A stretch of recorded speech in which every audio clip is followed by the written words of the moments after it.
आज के इस वीडियो में हम लोग का टॉपिक है जिसमें हम चर्चा करेंगे गयासुद्दीन बलबन, जिसने दिल्ली सल्तनत में 1265 से लेकर 1287 तक शासन किया। दिल्ली के आरंभिक तुर्क शासकों में बलबन सबसे अधिक महत्व रखता है, क्योंकि उसी के अधीन दिल्ली सल्तनत को स्थिरता प्राप्त हुई और दिल्ली सल्तनत एक शक्तिशाली असुसंगठित राज्य के रूप में परिवर्तित हुआ। बलबन के भी राजनीतिक जीवन की शुरुआत इल्तुतमिश के दास के रूप में हुई थी। 1232 में वो इल्तुतमिश का दास बना था। फिर उसके 40 दासों के दल में वो शामिल हुआ और नसरुद्दीन महमूद के शासनकाल में वो 1246 में प्रधानमंत्री नियुक्त हुआ। 20 वर्ष बाद नसरुद्दीन महमूद के मरने के पश्चात उसने 1265 में सुल्तान का पद ग्रहण कर लिया। बलबन का शासक सुल्तान बनना भी बहुत ही विषम परिस्थितियों में हुआ था। उस समय दिल्ली सल्तनत आंतरिक और बाह्य कई तरह की समस्याओं में घिरी हुई थी।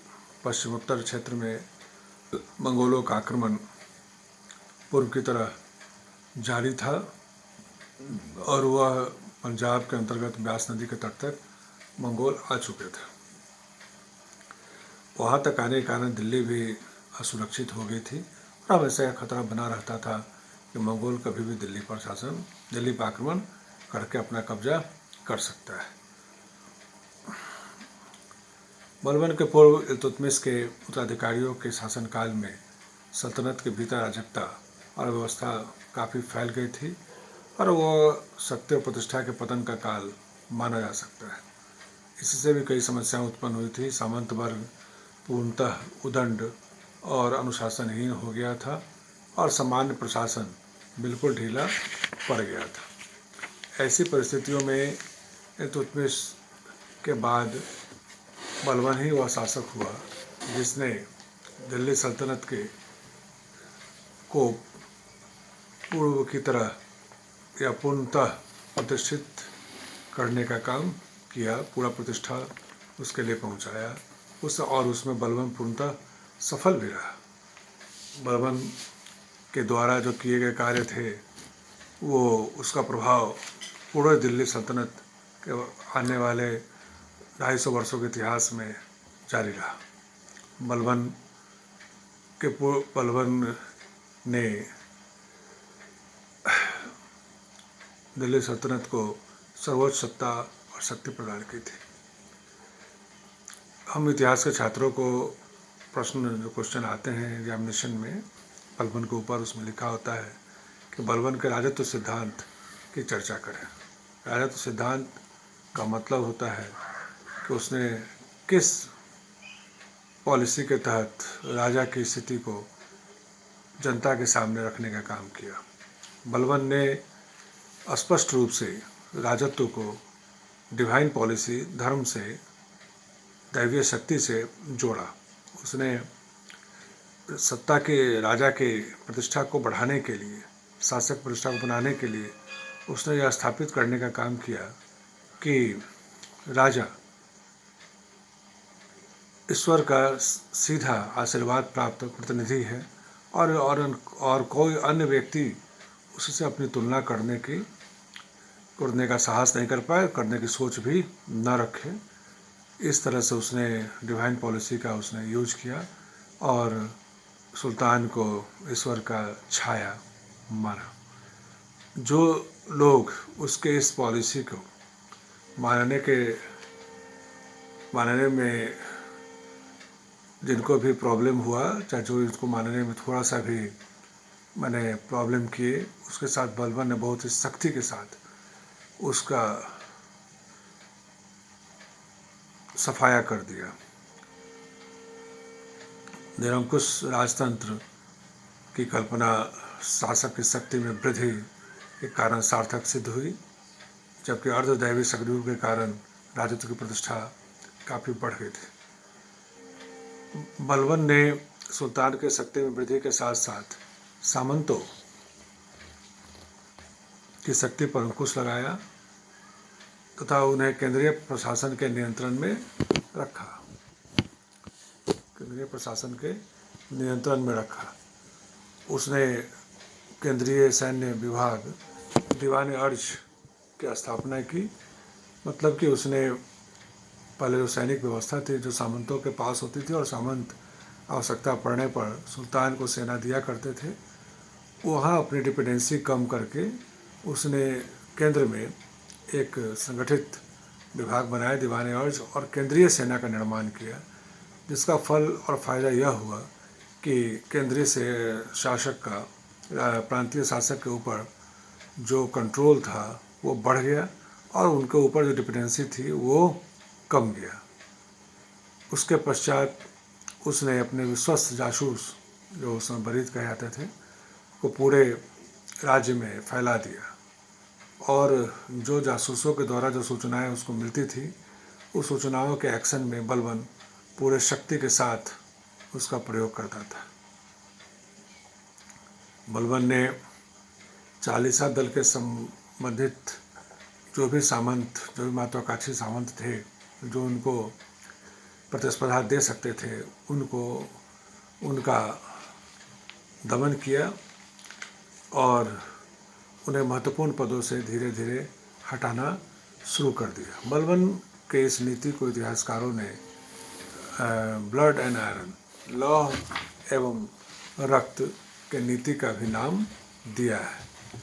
ब्लड एंड आयरन मतलब कि जिस किसी ने भी बलबन के सिद्धांत को, बलबन की बात को अवमानना करने का साहस किया, बलबन ने उसे कठोरता के साथ उसे मृत्युदंड दिया, उसका सफाया ही कर दिया।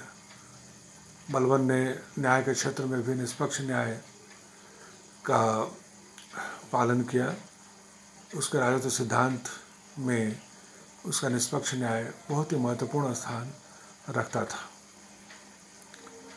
बलबन ने सामंतों को भी बहुत कठोरता के साथ उनके भूलों के लिए दंडित किया, जिसका मैसेज आम जनता में बहुत ही अच्छा गया और आम जनता जो है बलबन के प्रति विश्वास भाव से देखने लगी और सुल्तान की प्रतिष्ठा बढ़ गई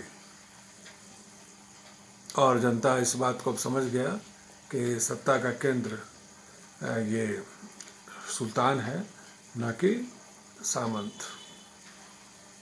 इन दोनों कामों के करने के पश्चात बलबन ने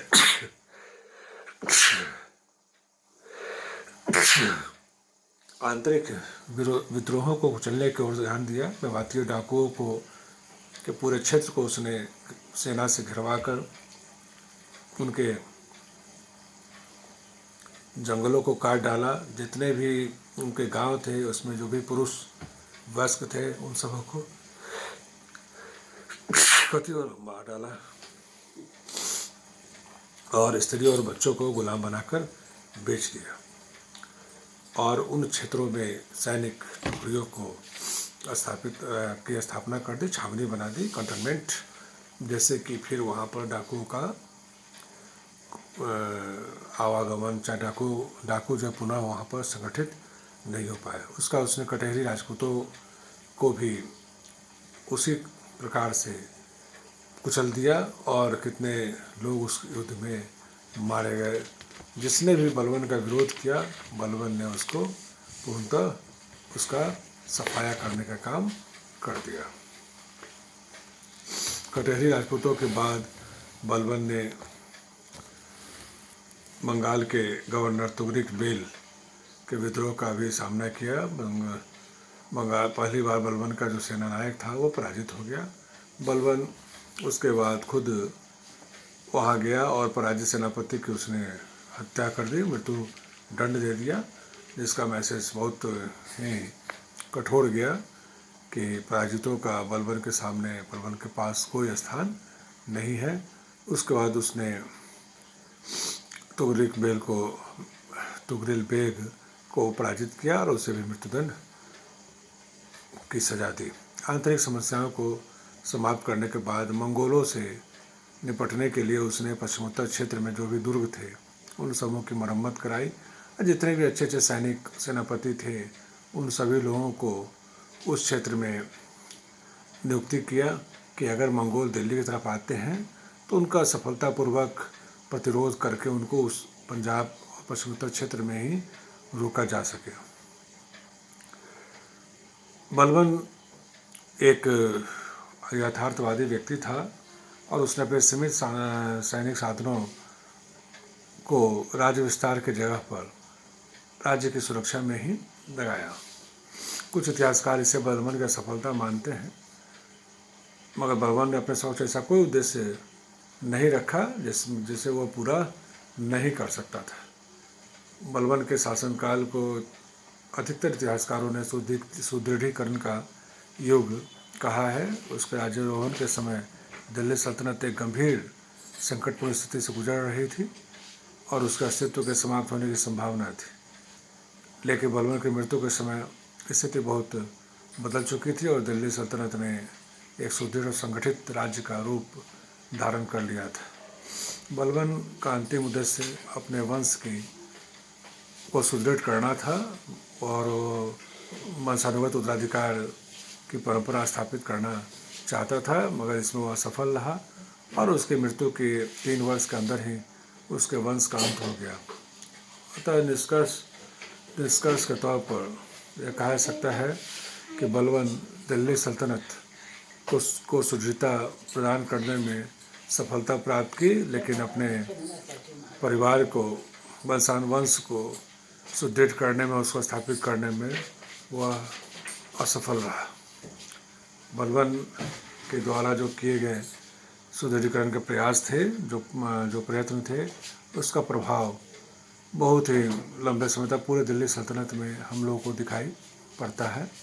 तुलनात्मक रूप से जब भी चर्चा होती है इल्तुतमिश और बलबन में कौन ज़्यादा महत्वपूर्ण है, तो हम सभी जानते हैं कि महत्व का आकलन उसके प्रभाव से किया जाता है। जहाँ हम पाते हैं कि बलबन के द्वारा जो कदम उठाए गए थे उसका प्रभाव काफ़ी लंबे समय तक रहा, इसलिए बलबन ज़्यादा प्रभावशाली शासक के रूप में भारतीय इतिहास में मध्यकाल में इतिहासकारों ने उसको सबसे महत्वपूर्ण स्थान प्रदान किया है। आज के वीडियो में इतना ही, फिर नेक्स्ट वीडियो में हम लोग अलाउद्दीन खिलजी के ऊपर चर्चा करेंगे। धन्यवाद।